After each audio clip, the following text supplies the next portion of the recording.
We're talking about building a major technology brand at scale with Alicia Tillman, who's the Chief Marketing Officer of SAP.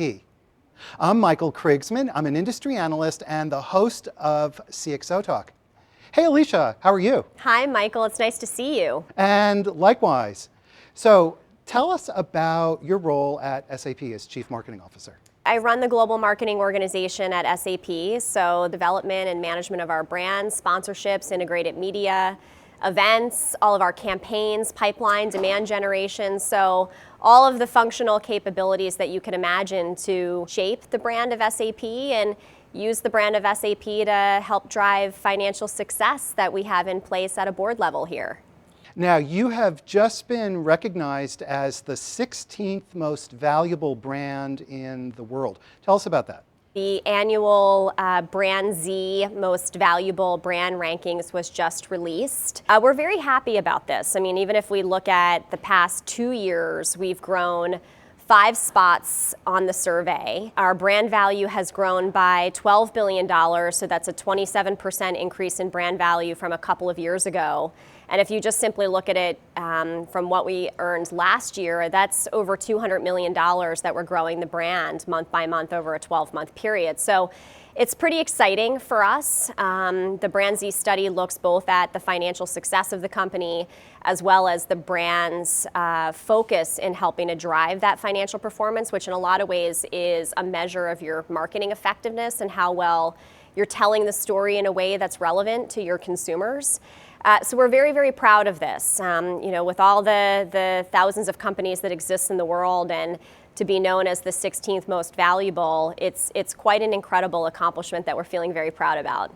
Alicia, I think the question is, how do you do it? How do you grow a brand? As you say, you've jumped 5 spots. What are the tactics? What are the approaches that you use? We are a very authentic brand. When we were founded 47 years ago, we were founded with a vision to help the world run better and improve people's lives, and we would do that with our technology and how our technology could work to enable that. And so we are authentically true to our promise every day in terms of how we develop products to help the world. So be authentic, understand your purpose. So that's number one.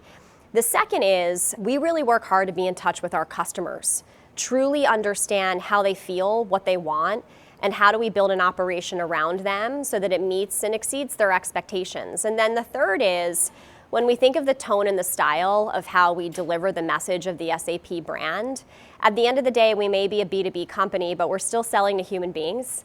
So we have to have a very balanced approach to marketing where we both understand data in terms of making decisions on who we target and what channels we use to appeal to our target audience.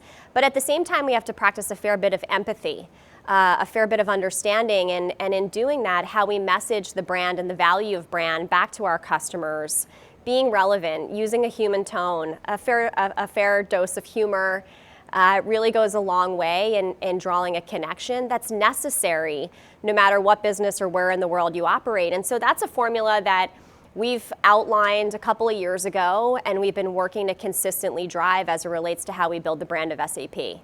You mentioned terms like authenticity and empathy. How do you translate that into a brand that, let me ask it this way. How do you translate that into something that customers respond to and intuitively feel? Brands today have an obligation to think beyond the day-to-day and how they work to do good in the world. Nearly 90% of all consumers, when they have a choice between 2 brands, of one that does good in the world and stands for something versus one who doesn't, nearly 90% of all consumers will choose the brand that's focused on doing good. And so it matters. It matters how we understand and appeal to what consumers' needs are. It's important with every marketing strategy that we develop. So authenticity is be true to your voice and what you believe in, but then have the right level of empathy when you message your value, don't just focus on things that may seem generic from one company to the next, things such as saving service and control, which are often corporate goals that most job titles are looking to support. Really get down there in the trenches and understand what your customers are trying to solve. And how do you really look at your products and effectively position that product against what you think it can help solve for the customer, and message your marketing in that way as well, in terms of output and value, less about things that are becoming a thing of the past in terms of just pure product types of positioning, but more positioning in terms of the value that your products work to enable. So is the foundation then really understanding the customer? Oh, for sure. And one of the things that I'll be quick to point out, there probably isn't a single company in the world that will not tell you that we're not customer first. Every CEO will say we are a customer first organization. But do all of them really deliver for the customer the way the customer wants? In fact, 80% of CEOs believe that they're delivering an exceptional customer experience. Yet the customers who are recipients of that service, only 8% of them agree that their service that they're receiving is exceptional. And so that's a tremendous gap that we have, and we have to solve for that. And if we don't solve for that, and we don't get better in touch with our customers, it's really unfair for any company to say that they're customer first, because then things like trust deficits get created, which is what we live in right now. And so getting better in touch and really, as you said, understanding truly what it means to be customer first, and then building a business model and a product portfolio and a servicing capability that can really help solve the problems your customers are after. That's what we have to be focused on as brands. Okay, so the goal then is clear: to understand the customer, to act in a way that engenders that trust. Yes. But how do you then translate that into the marketing activities that result in customer perception and the kind of brand value that we're talking about? Great question. So when I started as the CMO of SAP a little less than 2 years ago, one of the things that I realized, we are a 47-year-old brand, but we don't have a brand narrative as a company. We have a lot of messages, we have a lot of priorities and corporate strategies, but do we have something that actually anchors all of that to allow us to stay true to our vision? And so we penned a corporate narrative for the business, our beliefs, how we build a culture, our views on things that matter to people, such as gender diversity and inclusion, and creating technology to help solve problems across the economy, environment, and society. And so it really served as that anchor for us and became not only a rallying story for our culture so that everybody could really deliver based on the same set of core values, but it also became how we truly want to develop technology that allows us to make our vision a reality. When we introduced our first campaign into market last year, we made a conscious decision that we were going to tell our story through the impact that we were delivering to our customers. And so we showcased customers from all over the world in terms of what they are in the business of doing and how SAP is working with them to help enable that through our technology. And so we spun the message on its head a bit. So instead of leading with pick the SAP product and telling a product-based story, and then backing into afterwards the outcome that product creates, we flipped it on its head and instead talked about the actual outcome first, because the outcomes are usually what's the most relatable to a large scale of people.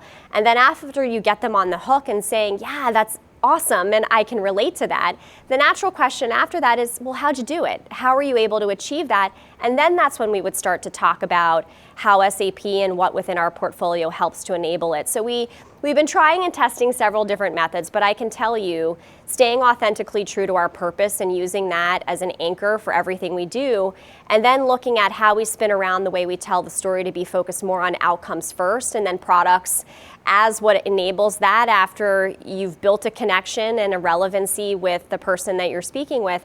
It's just been a fundamental shift in our marketing, and I have to say it feels like it's working. Well, the validation seems to be coming from studies such as the one that just came out. What are some of the obstacles to building a brand this way? The culture of the company. Every culture is unique, every one. And you have to be respectful of that, because I think cultures are really the heart and soul of an organization. And when I talk about being authentic, your authenticity really needs to stem from that heart and soul of your organization, and not be something that you want to change, but rather, what is the outcome of that culture? In any great period of transformation, there are things that need to change, but you're not changing the culture. You're changing sometimes the way in which you operate within that culture, the process that you develop, the tools that you use to help support your success. But you have to make it very clear that this is not an attempt to change the culture. It's about how do we make the culture more relevant. How we marketed 20 years ago is very, very different from how we would want to market today. You want to change and institute new process so that you can help the culture be even more relevant to enable all of us to be more successful, then it works. But it's a very, very delicate management of that. And frankly, I think it takes the right leadership and the right people to be able to manage that successfully. So respecting the culture that exists and then trying to shape it, would that be the right word? Absolutely. Shape the process around making that culture really work for you. It's like technology. Technology alone doesn't solve problems for companies. Technology is as good as the people that are managing it and the process that you institute to help that technology fit and solve the problems that you want it to within your company. You know, it's so much what you give and your perspective, and as I said, the process and the way of operating that you wrap around that really makes it successful. And if you can build an operating process around a really healthy culture like we've always had at SAP, and evolve that as marketplace conditions evolve, as customer needs evolve, then that's the best way, in my opinion, to protect the culture but make it relevant year after year. Final advice to folks that are listening that's saying, yeah, I want to build the brand for my company. What should I do? Take charge of the value that you want marketing to play within a company, because it has a place, and I believe that it always will. It will evolve like any great function or great company on earth needs to.